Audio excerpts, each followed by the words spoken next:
She flinches when I ask what the money is really for. I'm Monica, 45, a school administrator from Denton, Texas. The kitchen is quiet except for the low hum of the fridge and the muted tapping of Nina's acrylic nails on her phone screen.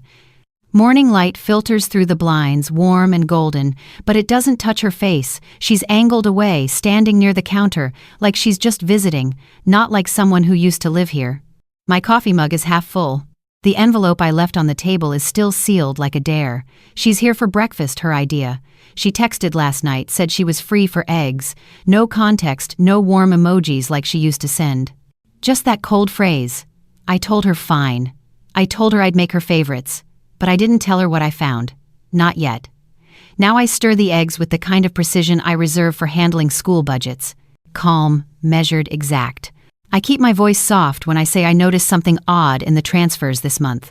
Her hands pause. Just a flicker. Her right thumb hovers mid-swipe. I turn the heat down on the burner. She says nothing. I add, your account is still receiving support funds. Nina finally turns to face me. Yeah, Dad said it was still active, just until I finish this semester. Her voice is flat. Practiced. $4,000 a month is a lot for books and groceries. I say it like an observation, not an accusation. And that's when she flinches. Barely. A little hitch in her shoulder. She catches herself fast, forces a shrug, but I've already seen it. The kind of reaction that doesn't come from guilt, it comes from fear. I've been working in a public high school for 20 years. I've seen kids lie, dodge, deflect, deny. I know the shape of a secret. I know it when I raised one. Nina leans back on one foot. It's just money, Mom. I didn't ask for it. I glance at her necklace. Gold polished, subtle but not cheap.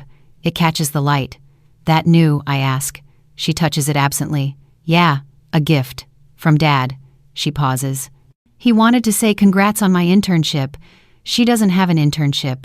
At least not that I know of. I let that part slide. I used to think blood meant trust, I say softly. She blinks, caught off guard by the sudden shift in tone. She opens her mouth like she wants to say something, maybe to fight back, maybe to explain. But then nothing.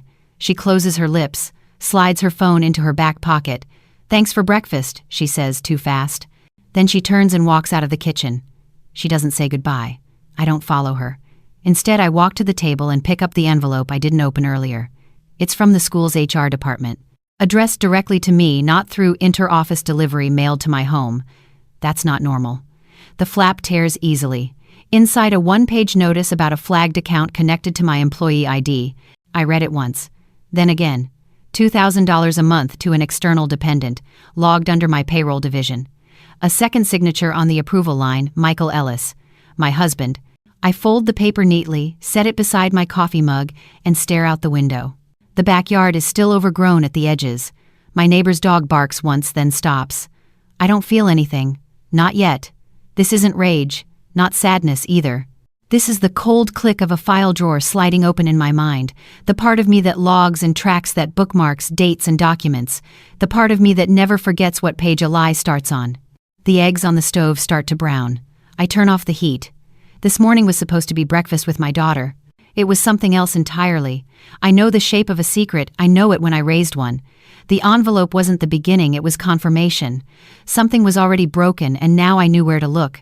Before that envelope landed in my hands, before her eyes dropped like a weight off her face, when I asked about the money, there had been several somethings I kept brushing off. Small things. Movements, glances, the kind of quiet that doesn't come from peace but from a wall. I used to think it was just adulthood settling in around my daughter like a new skin. Independence, distance, the natural drift that happens when a girl becomes a woman and a mother becomes background noise. But it wasn't that. Not exactly. It started after her second semester ended. She came home that May looking different, not drastically. Her hair was glossier, her nails always fresh, her bags no longer from clearance aisles. I noticed, sure.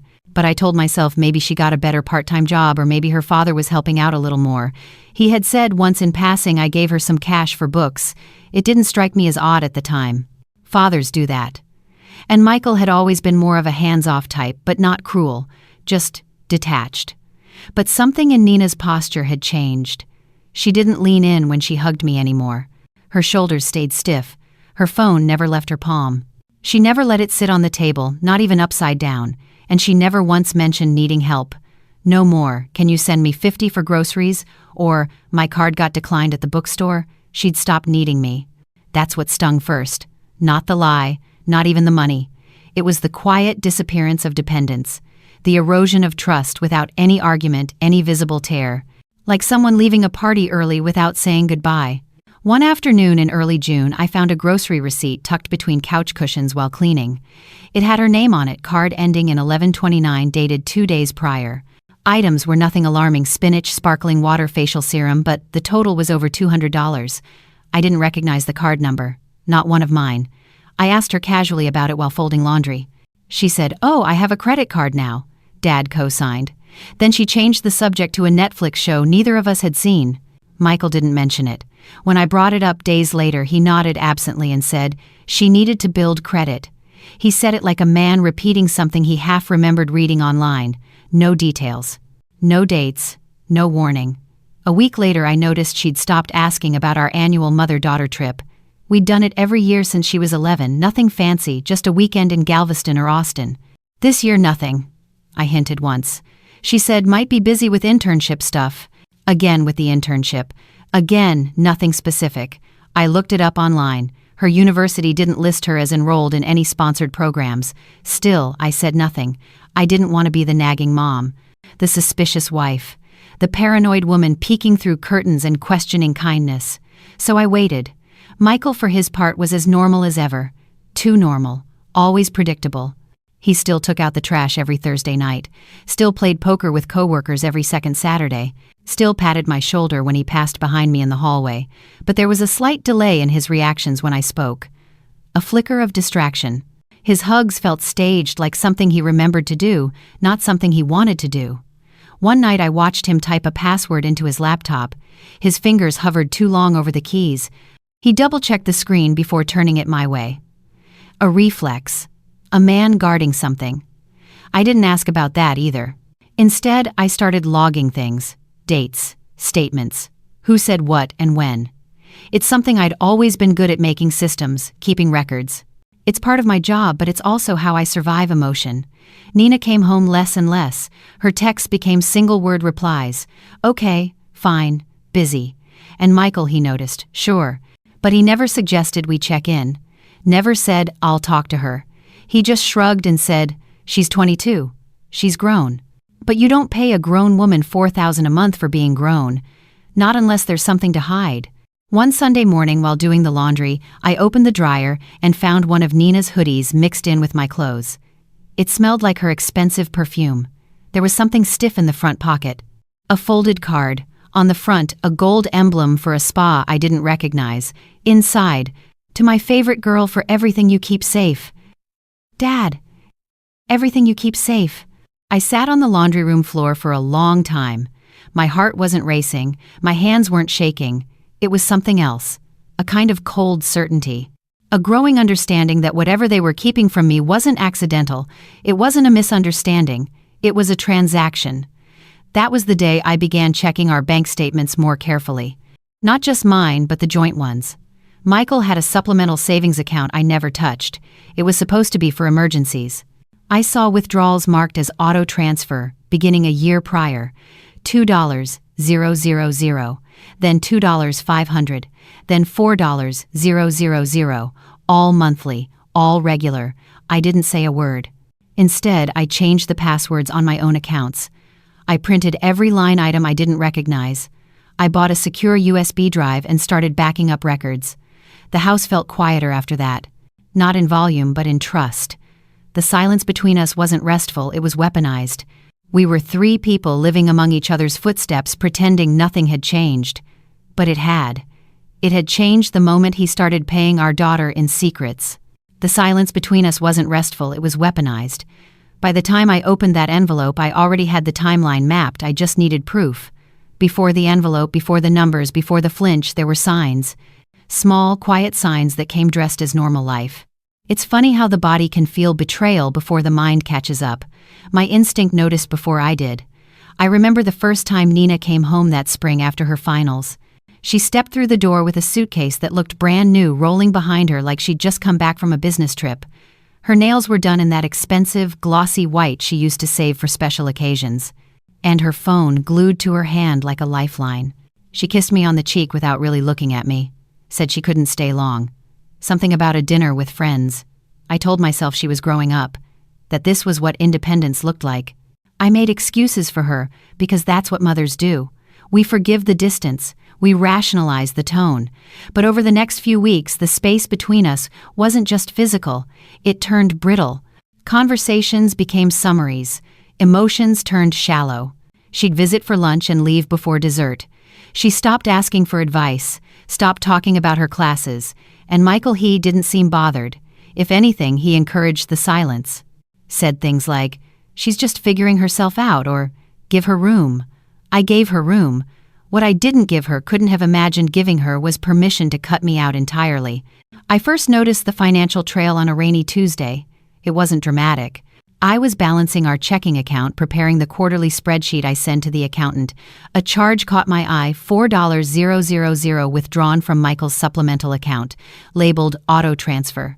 Same label as the last 3 months. I cross-checked it. The same amount, the same date window.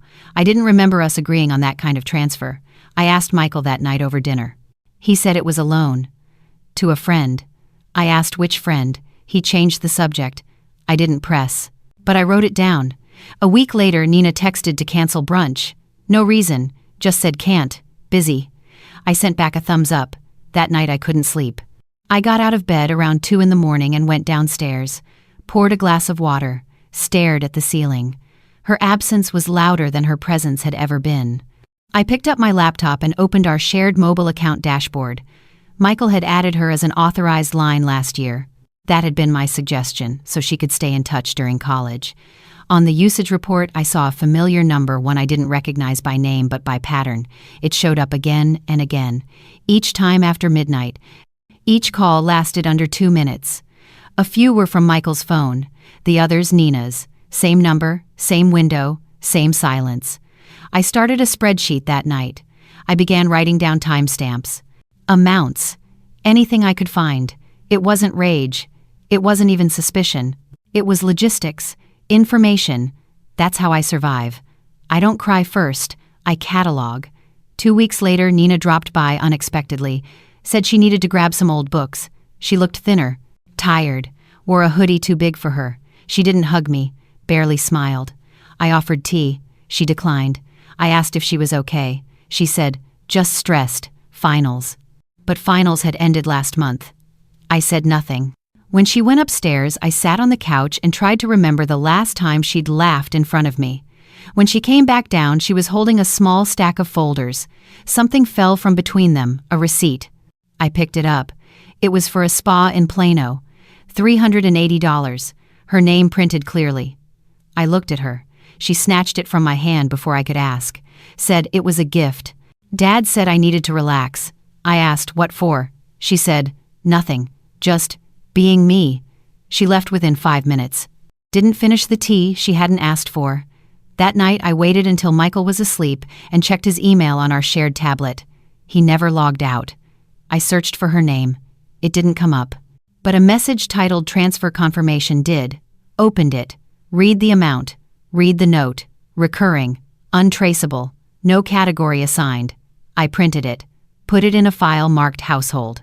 That weekend I told Michael I wanted to review our taxes early. He nodded, said he'd get the files. He never did. I asked again the next week. He said too busy at work. I offered to do it myself. He said no need. The wall was real now, thick and rising. At school, I found myself distracted. Missed 2 meetings. Snapped at a teacher for turning in reports late. That's not like me.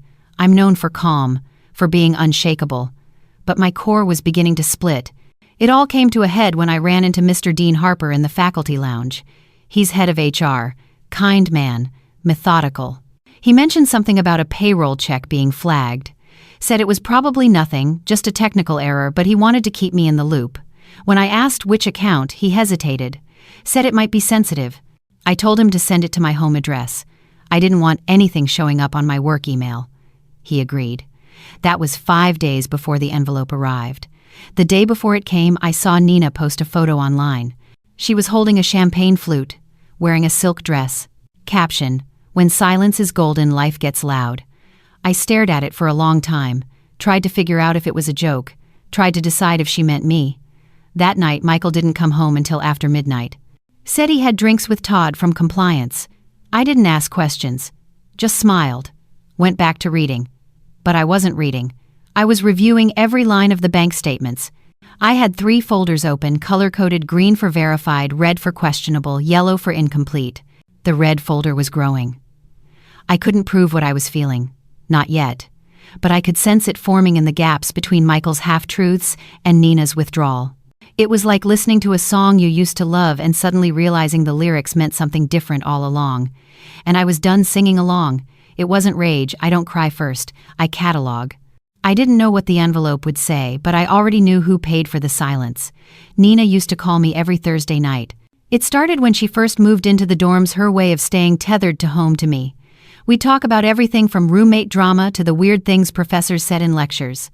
I'd make tea and sit by the window, and for 30 minutes, I'd feel like my daughter still needed me. But sometime in the last year, the calls stopped. It wasn't abrupt. It was slower than that, like the way a faucet starts to drip before it shuts off completely. First, she'd cancel the calls. Then she'd send voice memos. Then the messages turned into single words: tired, busy, later. Later never came. At first, I blamed college stress, exams, relationships, maybe even shame. I knew she wasn't doing well in one of her classes. But that didn't explain the way she started dodging eye contact, or how she always seemed like she was editing herself, like she couldn't trust what might come out of her mouth if she spoke too freely. That's what made it worse. She didn't look guilty. She looked scared. I remember the last time she stayed overnight. It was late spring, right after midterms. She was supposed to come for 2 nights. She left after 1.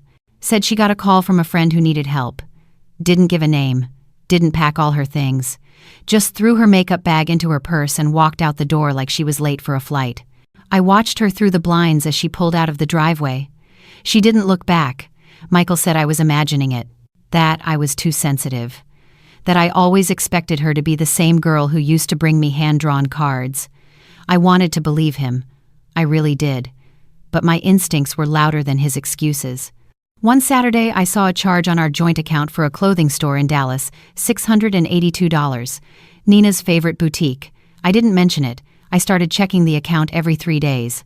On the following Friday, another charge, this time to a wine delivery service. The delivery address wasn't our house. It was an apartment complex near the university. I looked it up, Nina's building. I printed the transaction and tucked it behind the HR notice I had yet to open. That same weekend she stopped by. Said she needed to drop something off for Dad. She brought a package, medium-sized, taped in brown wrapping. I asked what it was. She shrugged. Just something he ordered. Michael wasn't home. She placed the box on his office desk and left without saying another word. I didn't open it. But I noted the return address, one of those private tech sellers that don't list inventory online. The pattern was tightening. Each time she came by, she left faster. Each time she spoke, her answers got shorter. Her eyes darted more. Her fingers curled around her phone like she was holding a grenade. I started recording every visit, not with cameras, just in a notebook. Date, time, outfit, tone of voice. I wrote everything down. I even noted the perfume she wore, Dior. The $150 kind. The kind I never bought for myself. One evening I walked past her old bedroom. She had left it half empty. A few books on the shelf. A jacket still hanging on the closet door. I stepped inside and just stood there. The air smelled like rose water and dust. I sat on her bed and closed my eyes. I needed to remember who she had been. Before the hiding. Before the alliance. Because that's what it was now. An alliance between Michael and Nina. And I wasn't part of it. Michael had no idea I was watching them both. He still acted like nothing was wrong. Still offered to bring home takeout. Still made bad dad jokes. But there was something robotic about him now. A rehearsed casualness. One night he brought home Thai food and said, "Nina says we should try this place. Her treat." I almost laughed. Her treat, on what income, I thanked him, served myself a plate and said nothing. I started leaving subtle tests. I asked Nina once if she remembered our old road trip to New Mexico. She said, sure, but her story didn't match. She said we saw deer on the way back. We hadn't. That trip had been just me and Michael. Nina never went. I asked her if she still liked the strawberry jam I used to buy. She said yes. She was allergic to strawberries. Still is. She was lying badly. Which meant she wasn't lying to me often. Which meant someone else had been feeding her all the lines. She came home one last time in late July. I hadn't invited her. She said she was in the area. Her car pulled in like a stranger's. She got out in black jeans, crop top, and a jacket I knew she couldn't afford. It wasn't flashy. It was expensive in the quiet way that whispers instead of shouts. I noticed a new bracelet. Small diamonds. She caught me looking. Said Dad said I deserved something nice. I said, for what? She hesitated, looked right at me, then said, for being good. Good. That word hung in the air like a threat. She didn't stay for coffee. She didn't hug me when she left. That night I sat in the kitchen and opened our shared financial tracker. I cross-referenced the bracelet brand with recent transactions, found $1, $200. No memo. I didn't cry, I didn't scream. I ordered a second flash drive. The first one was already filling up. Screenshots, statements, message timestamps, a scan of the envelope I still hadn't opened. Michael came in later and asked if I was okay. I said yes. He kissed the top of my head like everything was fine. But by then I had already traced the trail. I knew what they were doing. What I didn't know yet, what I still feared, was why. She didn't look guilty, she looked like someone afraid of saying the wrong truth. Something had been exchanged between them, and it wasn't just money, it was allegiance. It was the smallest mistake, barely a crack in her armor, but it was all I needed. Nina left her phone on the living room armrest. It happened after dinner late when she said she was going to the bathroom. She must have forgotten it in the middle of switching from one app to another. That alone told me something. She never forgot her phone. It was like an extension of her hand, a shield, a weapon. She once got up at 3 a.m. to retrieve it from the car because she couldn't sleep without it nearby. So when she left it there face up, unlocked open on the messaging app, something inside me shifted. I didn't grab it immediately. I stood in the kitchen wiping down the same spot on the counter over and over, heart steady but hands colder than they should have been. I waited. Listened for the sound of running water upstairs. I even gave her a few extra seconds. Then I walked over, picked up the phone, and sat down like I had every right in the world to be doing this. And maybe I did. The message thread open was with Michael, my husband, her father. At the top, his contact name wasn't even Dad. It was M. The most recent message read, $4K will hit this Friday. Same account. You good, Nina? Yep. She's not asking anymore. M, keep it simple. Keep it quiet. I didn't scroll. Not yet. I just stared at those 3 lines, letting each word take root in my chest like a thorn. I didn't know what the money was for, but I knew now it wasn't for groceries. It wasn't tuition. It wasn't about helping her stay on her feet. It was silence money. Hush money. And she was using it. I hit the back arrow. The messaging history was full of familiar names. But it was a folder in her photo gallery that stopped me, titled Archives. I opened it. Inside screenshots. Some were innocent. Selfies. Screenshots of recipes. A photo of a locked office door, Michael's. Another of a document partially visible on a desk. I zoomed in. Couldn't read the whole thing. Just the header payroll adjustment form. Faculty only. I tapped on one short video file. The screen was dark, but the audio was clear. Michael's voice, "Don't worry, baby girl. Mom doesn't need to know everything. She overthinks." Nina's voice quiet. "You said this would stop. Michael soon. Just trust me." I paused it, took a breath, hit share, emailed it to myself, saved the photo folder to her cloud, and sent a backup link to my private inbox. I didn't delete anything. I didn't even close the app. I put the phone back where I found it exactly as it was. Then I walked to the kitchen, poured myself a glass of water, and leaned against the counter until I heard the bathroom door open. She came back down humming something casual and light, like she wasn't carrying the weight of a secret she'd helped build. She didn't notice. The next day, I took a personal day from work, drove to the school, signed in early, and went to the IT office. Told them I needed a forensic check on some system logins. I had the authority, it's part of my role in finance auditing. I asked for access records tied to Michael's admin account. Told them I suspected some irregular logins tied to summer hours. They didn't ask questions. They're used to me being methodical, used to me being careful. While they prepped the logs, I slipped into Michael's office, unlocked it with my admin key. Nothing looked out of place, but the drawer to his left side filing cabinet was slightly ajar. Inside a binder marked Legacy Tuition. I flipped through. Most pages were standard, but one wasn't. It was a printed memo dated 2 months ago. Special grant approval, under review. Nina's name was handwritten in the margin. I took a photo with my phone and returned everything exactly as I found it. By noon, IT emailed me the logs. Michael had accessed the payroll system 8 times in the last 60 days from an off-campus IP. That was against policy, unless pre-approved. No requests had been filed. I printed the log, added it to the folder in my purse. I was building a wall, now one made of pages and timestamps and audio. And when it came down, it wasn't just going to fall quietly. That evening, Michael cooked dinner.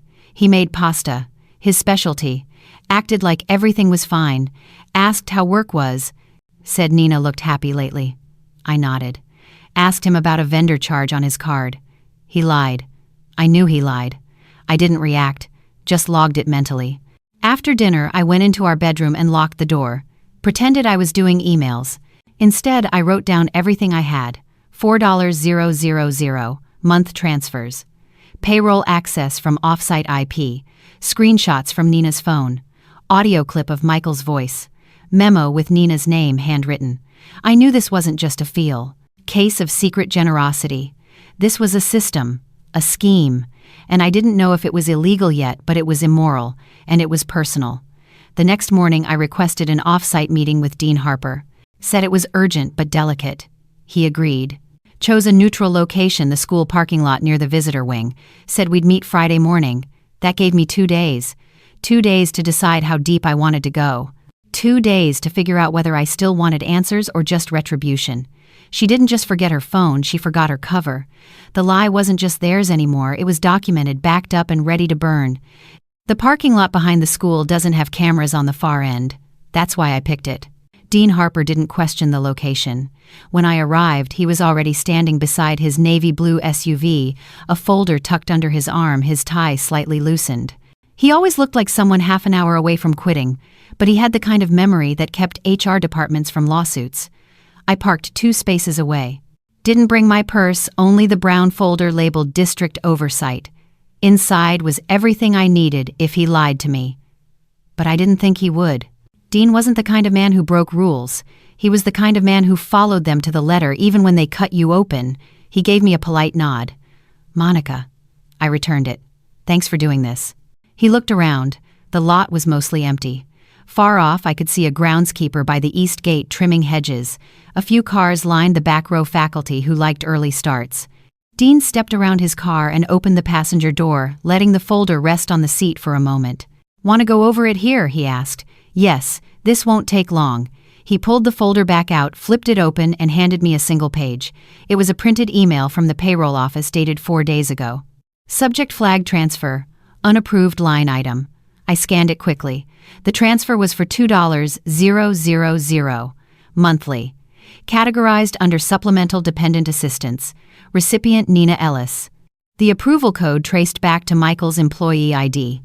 I kept my face neutral. This account, I said, tapping the document. It's internal, Dean nodded.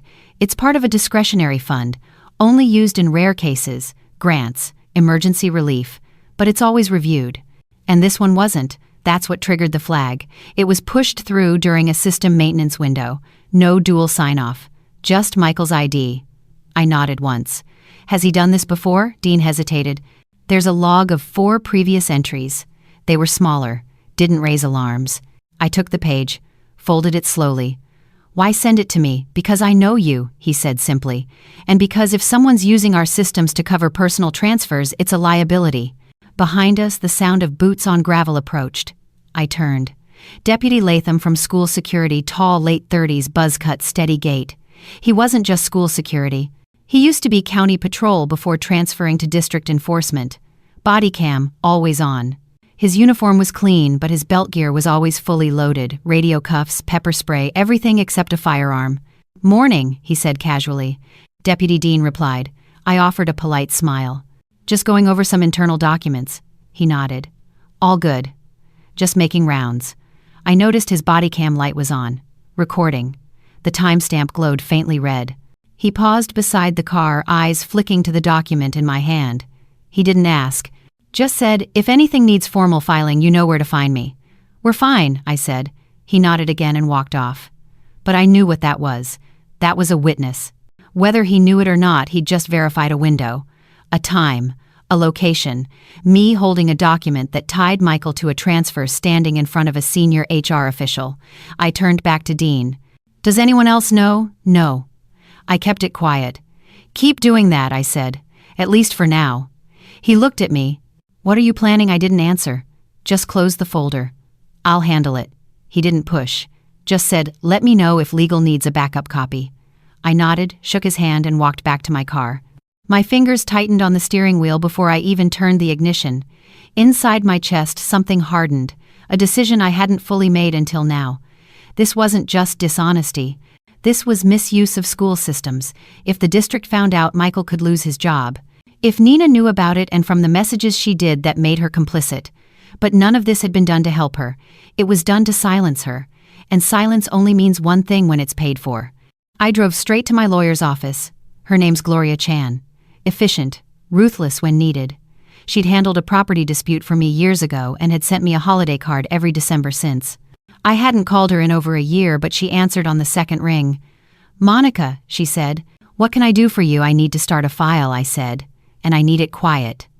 By 4 that afternoon, the preliminary papers were drafted.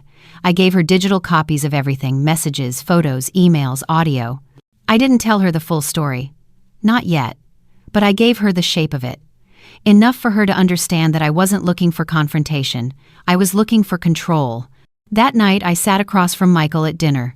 He asked about my day. I said, "Quiet." He smiled. "Good. You've been tense lately." I nodded, took a bite, tasted nothing. Nina didn't call. She didn't text. But that was fine. I wasn't waiting anymore. I'd spent months collecting fragments. Now I had my first artifact. Evidence that wasn't just emotional. It was institutional, verified, logged, and witnessed. Silence only means one thing when it's paid for. The document in my hand wasn't just proof, it was leverage, and I planned to use it before they even saw it coming. The evidence was never supposed to go public. That had been the plan. Quiet leverage, a confrontation in private, one-on-one, maybe two-on-one if I brought Gloria into the room. I wanted clarity, not destruction. But clarity doesn't grow in silence, it rots. And by Friday night, the rot had spread. Nina's silence had grown louder. She hadn't called in 2 weeks. Michael had grown colder too, but with a different kind of chill, practiced performative, always offering just enough warmth to pass. The pasta dinners. The shoulder squeezes. The occasional, "Want to watch something tonight?" It was all staged. He wasn't asking to connect. He was checking, monitoring, making sure I hadn't shifted too far off script. I had. The first domino fell at 1:04:02 a.m., Saturday. It was supposed to be routine. I was sitting on the couch sorting receipts, prepping a fresh set of records for Gloria. I had just logged into my private email when the notification popped up: file request from district.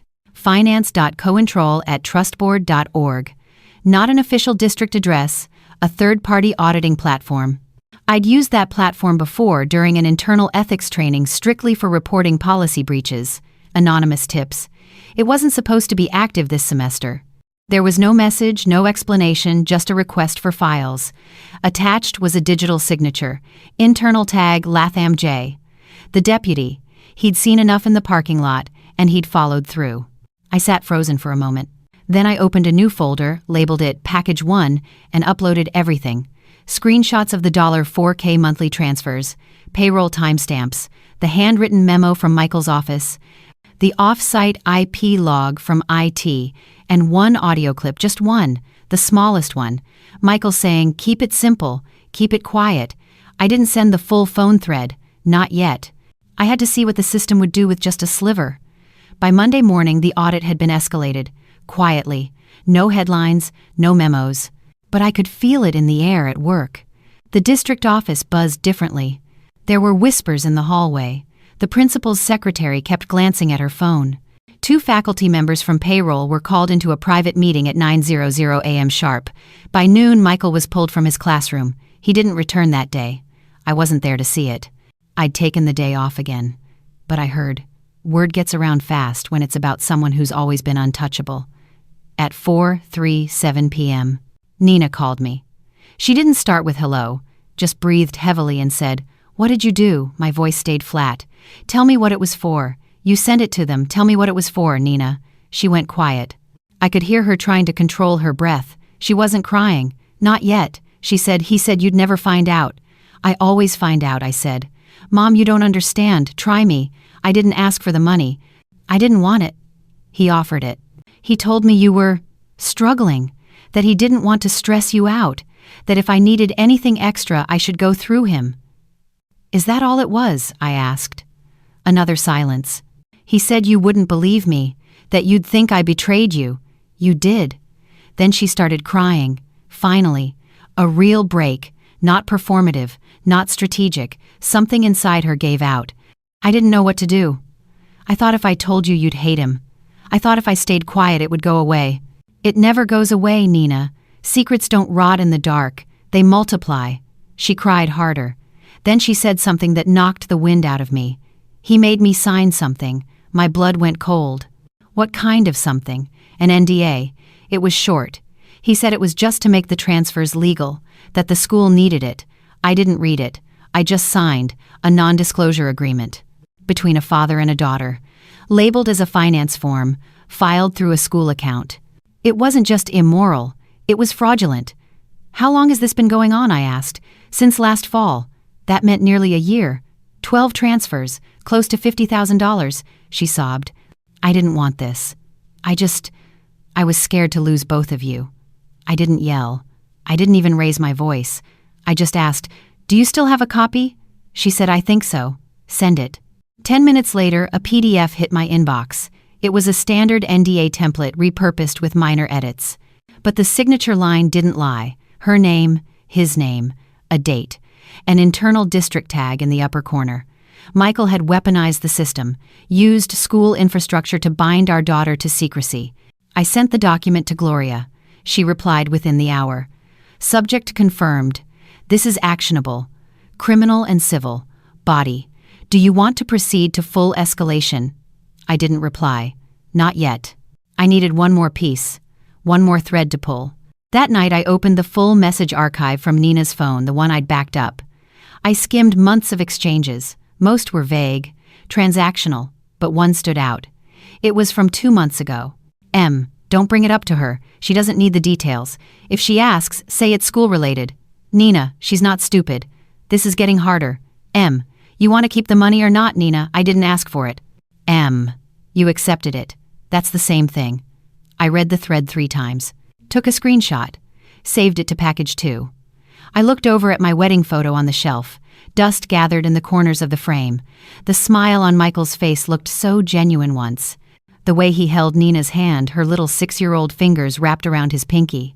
Now he was using that same hand to squeeze her silence. I closed the file. Wrote a single line in my notebook.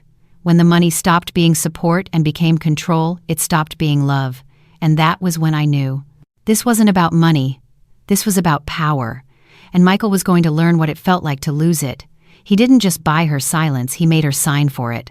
With the NDA in my hands and the audit system awake, the story stopped being ours, it became evidence. Michael didn't know I was home early. He never checked my car in the garage. He assumed that was always his fatal flaw.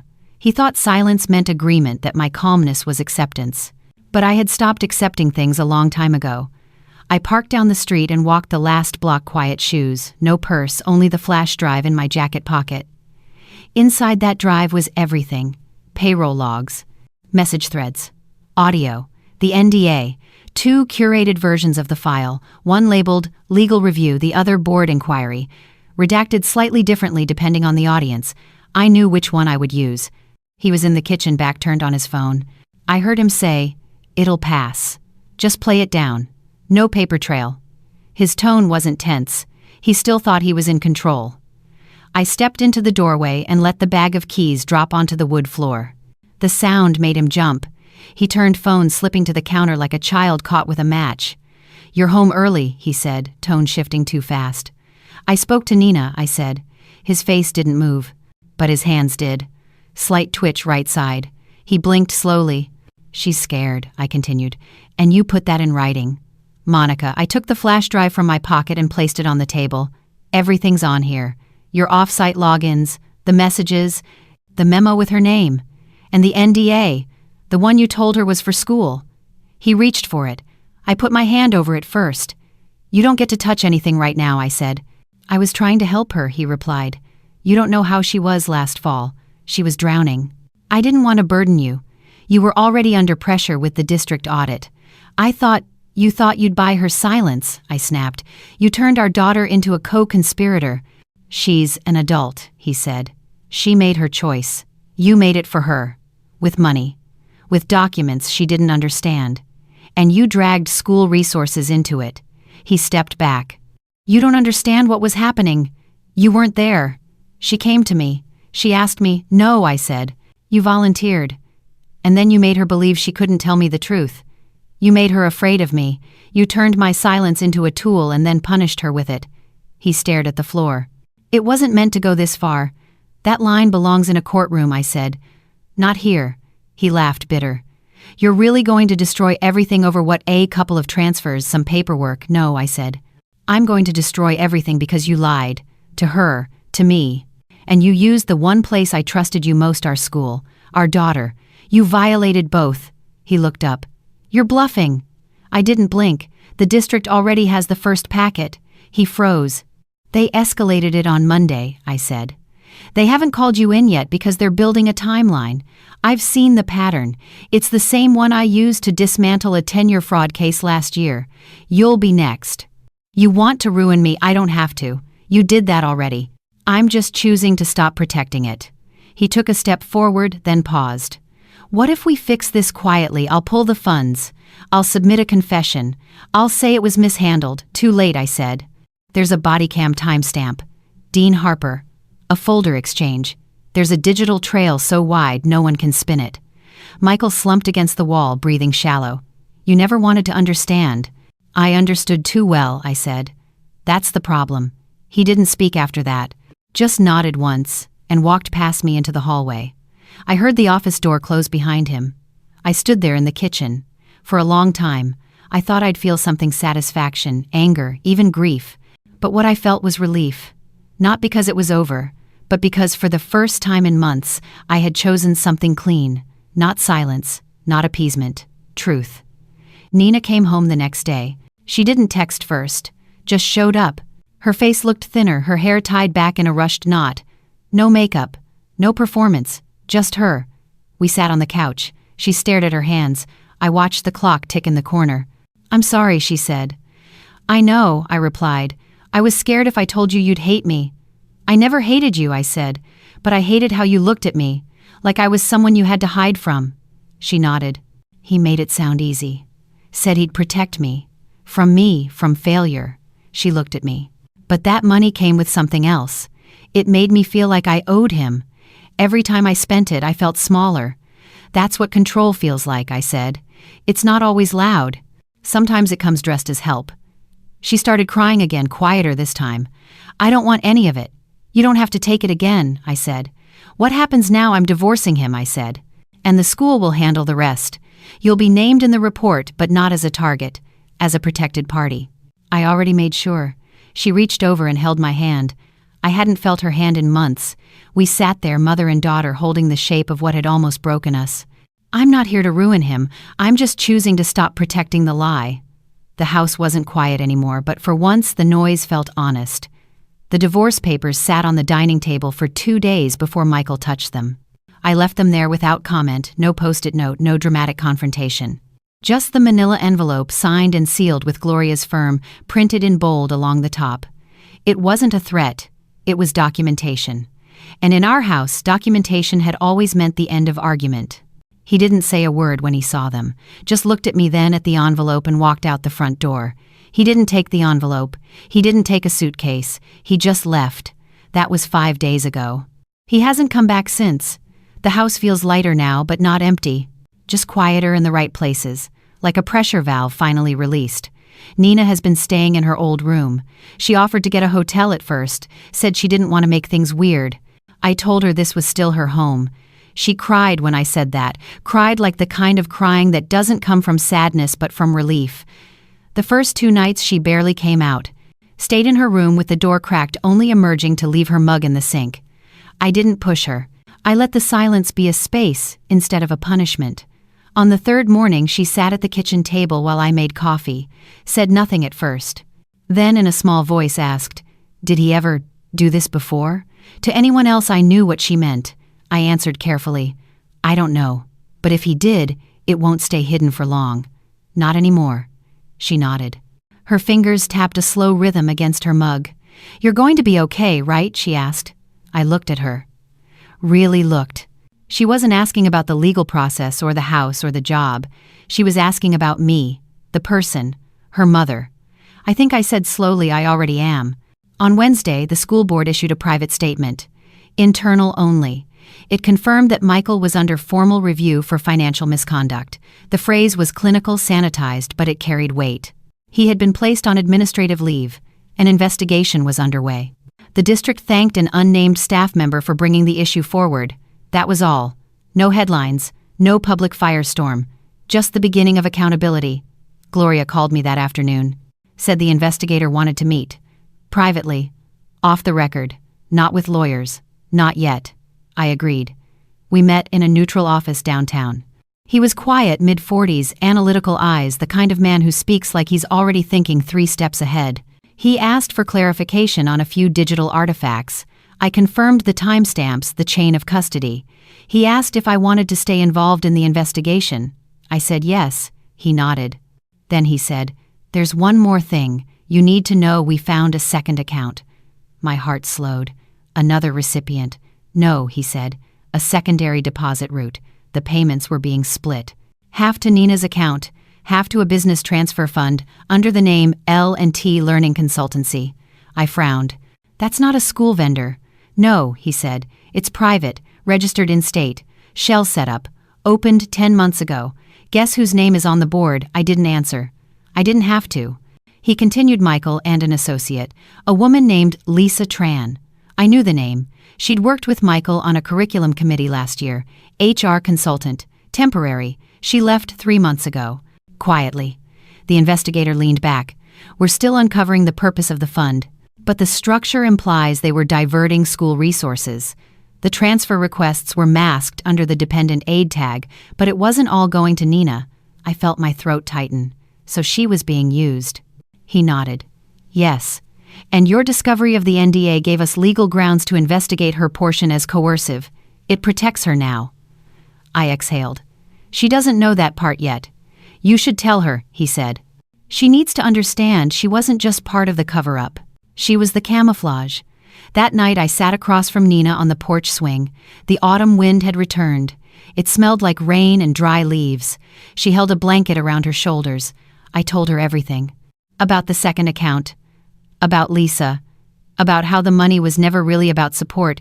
It was about movement, laundering, legitimizing something else. Nina didn't cry this time.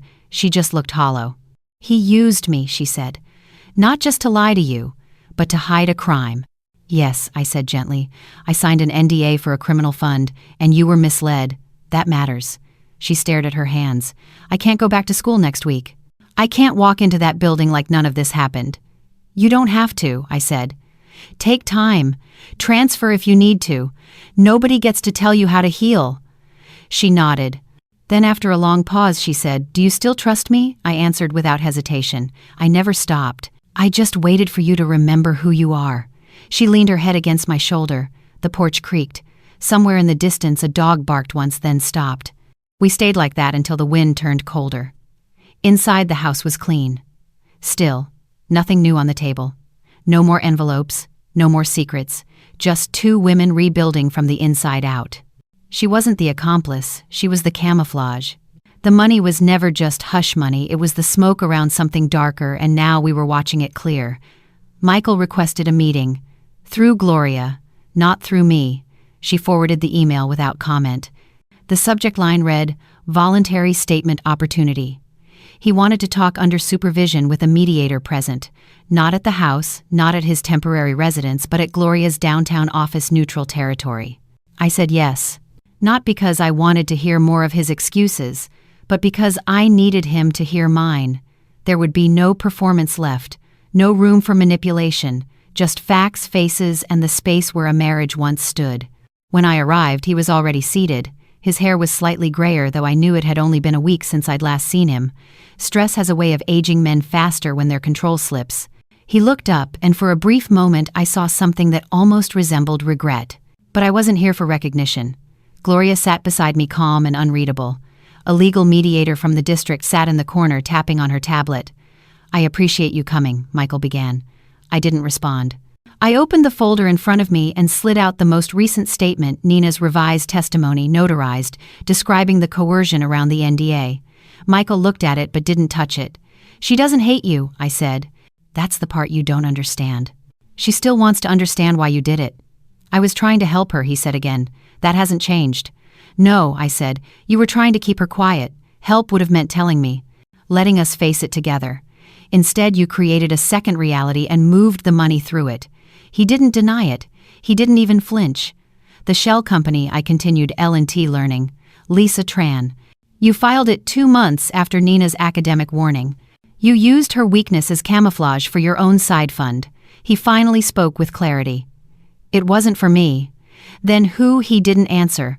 Gloria interjected, her voice firm. "Mr. Ellis, this isn't a negotiation. If there's a formal confession, we need the full structure. Beneficiaries, routing accounts, digital signatures." Michael exhaled long and slow. The money was meant to cover curriculum consulting. Lisa had plans to start a charter model. I was helping her build it, quietly. It wasn't approved yet. "So you laundered it through our daughter's dependency grants?" I asked. "She was going to benefit too," he added quickly. "We talked about giving her a position, admin, remote operations. I wanted to secure her future." I stared at him. "You secured her silence, you robbed her voice, and you did it in the name of ambition. It was never personal," he said. "That's what makes it worse." For a long time, no one spoke. The mediator tapped quietly. Gloria closed her file. Michael cleared his throat. "What happens now?" "You surrender your role at the school," Gloria said. "Immediately. You forfeit any severance or retirement protections tied to tenure. You submit a signed confession of unauthorized access and misappropriation of district resources. In return, Monica will not pursue personal charges beyond the district level. And Nina, she's protected," I said. "Her name is already redacted in all board summaries. She's been classified as a non-liable secondary party." He nodded slowly. "I'll sign. Today," Gloria added. Michael stood, reached into his briefcase, and pulled out a single-page letter. It was already signed. Gloria read it, then handed it to the mediator. We left the office in silence. Outside, the city wind pushed hard. Leaves scattered across the sidewalk like the remnants of a storm no one wanted to name. I didn't wait for a taxi. I walked 3 blocks without purpose, just letting the movement process the moment. It wasn't triumph. It wasn't closure. It was a shift, like the final movement of a machine winding down. Back home, Nina was in the garden. She'd pulled up the overgrown roots, was planting something new. Marigolds, I think. She used to hate getting dirt under her nails. Now her hands were covered in it. I stood at the edge of the patio. "It's done," I said. She didn't ask for details. Just nodded once and said I want to delete the account, the one he used to send the money. "I'll help you," I said. Later that evening, she brought out an old box of photos. We sat on the living room floor sorting them. Childhood birthdays, vacations, old school projects. The photo of Michael holding her at the beach, her arms around his neck, both of them smiling. She held it for a long time, then placed it in a separate pile. "Do you hate him?" she asked.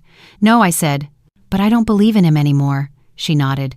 "I don't know if I ever really did. I just wanted to." "You don't have to decide that tonight." She leaned back against the couch. "I'm thinking of changing majors." "To what?" "Education. But the kind that helps people like me, people who get pulled into things they don't understand." I smiled. "That sounds like someone I'd trust with a scholarship." We laughed gently. Not loudly, just enough to mark the air with something new. When she went to bed, I stayed behind. I took the signed confession from my bag and placed it inside a new envelope. I wrote the date on it, taped it shut, labeled it, "Not Vengeance, Memory." Then I locked it in the drawer where I keep Nina's birth certificate. Because this wasn't a story of war, it was a story of refusal. I refused to stay quiet. I refused to be the woman who looks away. I refused to let silence be mistaken for peace. This wasn't a story of war, it was a story of refusal. With every truth documented and every silence broken, we weren't rebuilding a life, we were starting a new one. The campus looked different now. Or maybe I was seeing it with different eyes. I walked past the same administration building, the same hedges Michael used to trim on the weekends to clear his mind, the same rows of identical faculty parking spots that once felt like order and now felt like camouflage. But today, I wasn't walking into a confrontation or an audit. I was walking into a seminar room, a guest speaker session. The topic was institutional trust and ethical failure, how systems collapse from within when the wrong hands learn how to look clean. They invited me. Not as Monica Ellis, wife of a former administrator, or even as an auditor. Just as a professional who had witnessed a system break and still stayed in it. I brought notes, but I didn't read from them. I stood in front of 25 graduate students, mostly quiet, some scribbling, others just staring, and I told them the truth. Not all the gory details, not the family betrayals or the bank transfers. Just the skeleton, how silence bought time, how documentation bought leverage, and how truth once spoken didn't fix everything, but did stop the bleeding. Afterward, a student came up. Young, sharp eyes, maybe 23. She asked, "How do you know when it's worth breaking everything to fix what's underneath?" I looked at her and said, "When you realize protecting the surface is what's killing you." She wrote it down. I watched her underline it twice. That night, I got home to find Nina in the kitchen. She was holding a padded envelope. Her name was printed on the front in Michael's handwriting. She hadn't opened it. "It came by courier," she said. "No return address, no message." I took it from her, weighed it in my hands. Too heavy for a letter, too flat for a device. I looked at her. "Do you want to open it together?" She nodded. We sat at the dining table, the same table where we used to celebrate birthdays, pass, roast chicken, where Michael once signed her private school application with pride. I sliced open the top. Inside a small notebook, leather-bound. No title, just a ribbon marker and pages full of Michael's handwriting. Nina opened it carefully. "Read the first page." Her hands trembled. I reached for it gently and read aloud. "To my daughter, if this ends badly, I hope this book finds you before the headlines do. I don't expect forgiveness. I just hope the record shows I didn't forget you in the middle of my failure." Page after page followed. He'd written down his thoughts, fragmented, confessions, even guilt. Details about Lisa, about the fund, about how the idea started small, just an off-the-books education incubator. Then came the cover-ups, the misuse of district channels, and eventually the decision to use Nina's name to legitimize the paper trail. He wrote, "I didn't think she'd notice. I told myself if I could make it successful, it would all be clean by the time she found out. I underestimated her. And you." There were entries where he tried to justify the NDA, others where he described sleepless nights. One page had only a single sentence, "I lied so well, I started to believe you'd never ask." By the end of it, Nina was silent, not crying, just still. "I don't know what to feel," she whispered. "You don't have to feel anything tonight," I said. "Let it be what it is, a record, not a request." She nodded. He was wrong about so many things, but not about one. What that I'd find out eventually. She closed the notebook. "I want to donate it." To who? To the Ethics Library. Anonymous archive. A real cautionary file. I looked at her, so young but suddenly anchored in a way I hadn't seen before. I think that's exactly where it belongs. We called Gloria. She handled the transfer, redacted names, converted the handwritten pages into a digital PDF with metadata scrubbed. The original notebook Nina decided to burn.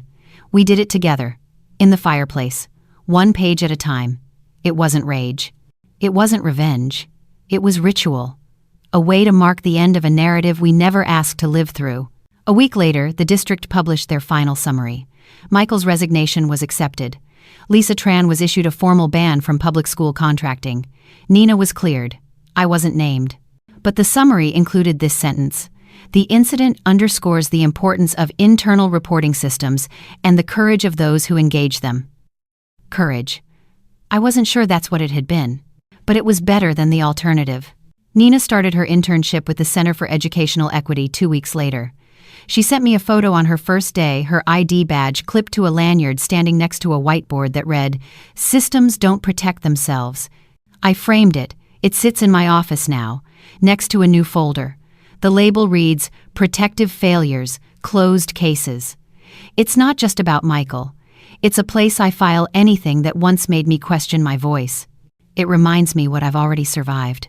And what I'll never tolerate again. Protecting the surface is what was killing us. Ending Minihook. The story didn't end when the documents were signed, it ended when we stopped treating silence as safety. It was raining the day I picked up the certified letter. Not a drizzle, but a real downpour, the kind that made the post office parking lot feel like a dock before a storm.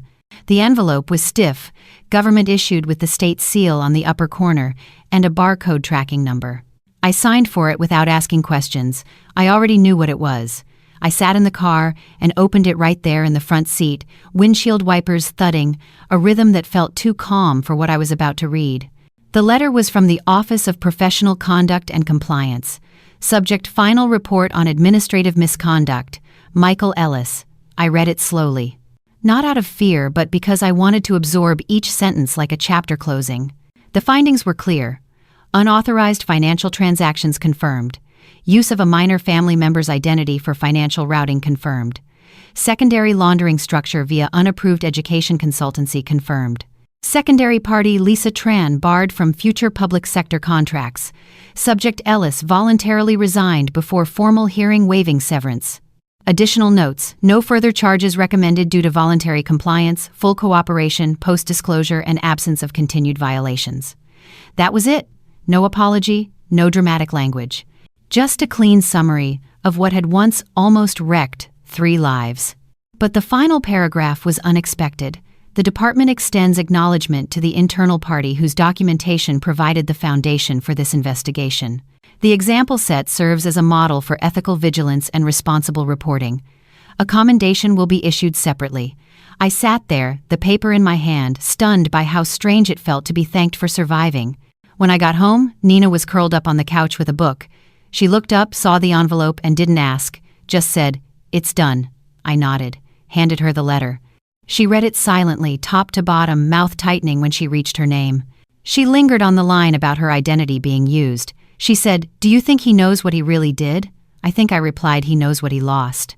That night, I printed a copy of the letter and filed it in a locked drawer next to the birth certificates and house deed. I didn't file it under his name. I filed it under mine, under Ellis Monica, protective documentation. It wasn't about keeping score. It was about remembering who did the work of preservation. 2 days later, the commendation arrived. No fanfare, just a plain envelope with a certificate inside. It had the district seal, a signature from the ethics board chair, and my name spelled correctly. In smaller text below the header, for exemplary demonstration of procedural integrity, protection of vulnerable persons, and internal policy compliance. Nina framed it before I even asked. Hung it in the hallway beside a painting she made in 8th grade, a skyline in watercolor, all orange and cobalt buildings, leaning slightly the way kids draw when they don't quite believe in symmetry. "Looks like justice and imagination finally share a wall," she said. We laughed, but I knew we weren't done. Not really. Healing isn't linear. Some days I still wake up with my body tensed, ready for a fight that isn't coming. Sometimes I open my inbox expecting another fire to put out. It's muscle memory, from months of survival. But more and more those reflexes fade by noon. I started journaling again. Not for evidence, just for myself. I write about days that don't have headlines. About how Nina made breakfast without burning the toast. About the neighbor who waved at me twice in the same week after ignoring me for 6 months. About the way silence now feels like a choice, not a sentence. One entry I wrote recently: there is no clean ending. There's only the version you're willing to live with. And this one finally is mine. Nina applied for a summer fellowship in D.C., focused on education reform policy. She wrote her personal statement without my help, but let me read it before she submitted. There was a line in it that stopped me cold. I learned firsthand what happens when power goes unchecked inside trusted systems. My goal is to make sure no student, especially those closest to the system, ever has to choose between silence and survival. She didn't name Michael. She didn't need to. I didn't cry when I read it. I just signed her reference letter and added my own line at the bottom. She is not just qualified, she is necessary. The night before her application deadline, we stayed up watching an old documentary about whistleblowers. Nina paused halfway through and said, "Do you ever wish none of this happened?" I thought about that for a long moment. "No," I said, "because what came after is finally honest." She nodded, reached for a pen, and scribbled something in her notebook. I didn't ask what. A few days later, I found that page torn out and taped to the fridge. It said, "The fire didn't destroy us. It burned away what never should have stayed." Every time I opened the fridge, I read it again. It didn't sound like a warning. It sounded like a vow. The fire didn't destroy us, it burned away what never should have stayed.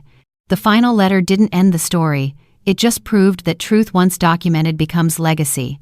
It's been 6 months. The garden in the backyard has started to bloom again, but not from anything I planted. Nina did it. Quietly. One pot at a time.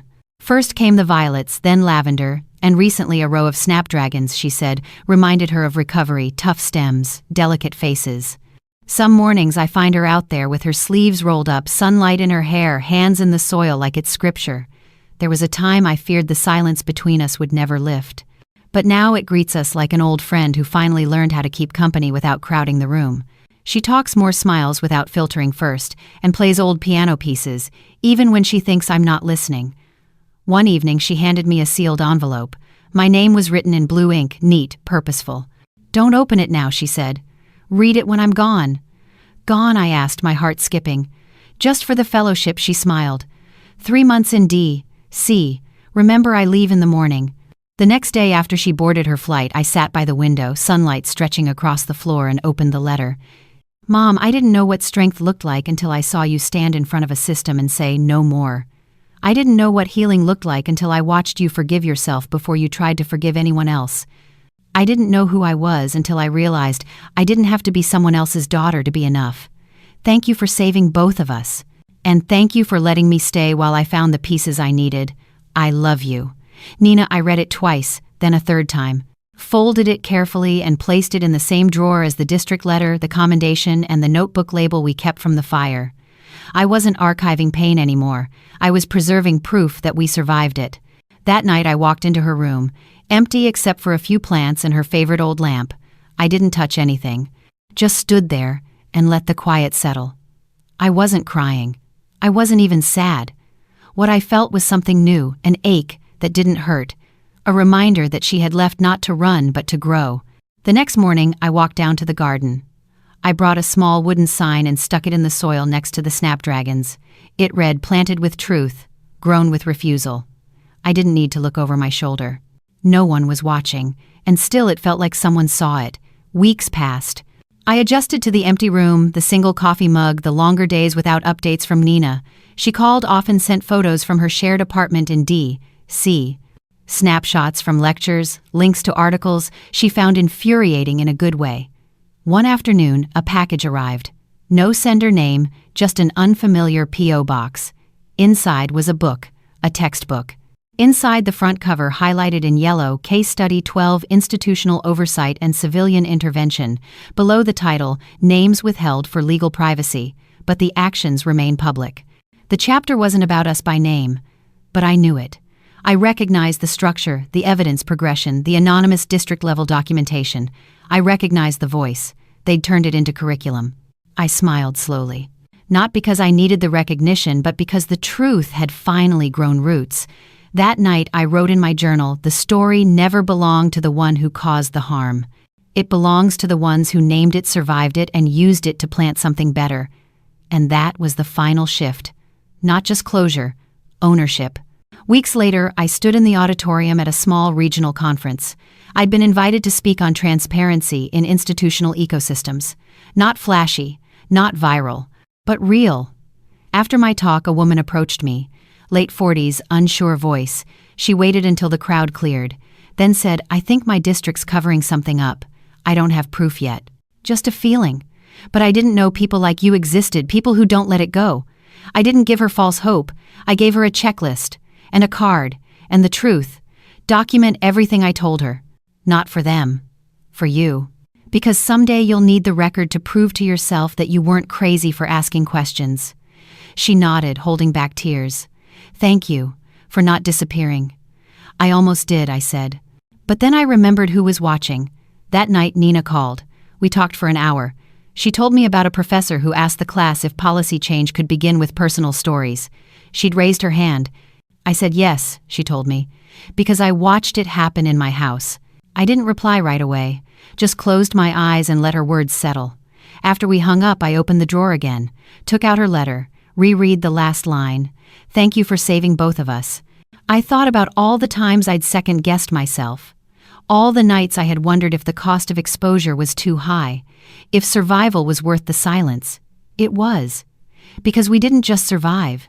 We named it, we traced it, we taught it.